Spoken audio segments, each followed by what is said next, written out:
পেছনে ব্যয় করবেন, কিয়ামতের দিন আল্লাহ সওয়াব যখন নিবে এই সময়ের সওয়াব আল্লাহ নেবে। এইখানে কালকের দিন পরে না, কালকেও যদি হয় তাও আমরা রাজি আছি।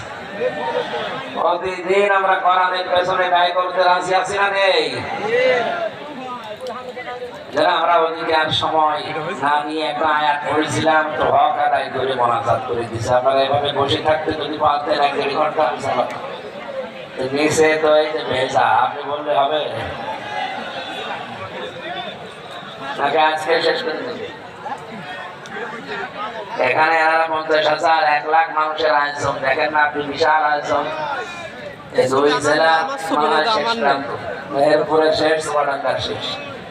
সুতরাং বহু মানুষ এখানে হাজির হওয়ার তারা আশা করেছিলেন, আমরাও আশা করেছিলাম। এদিকে মেয়েদের প্যান্ডেল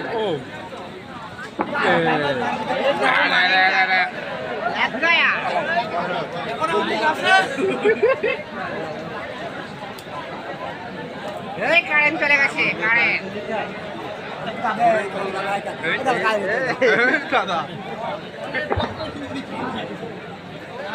চুয়াডাঙ্গাবাসী শুকরিয়া আদায় করি। দরুদ আর সালাম রাসূলের উপরে পাঠ করার মাধ্যমে একটা আয়াত পড়লাম, সূরা আনআম 81 নম্বর আয়াত।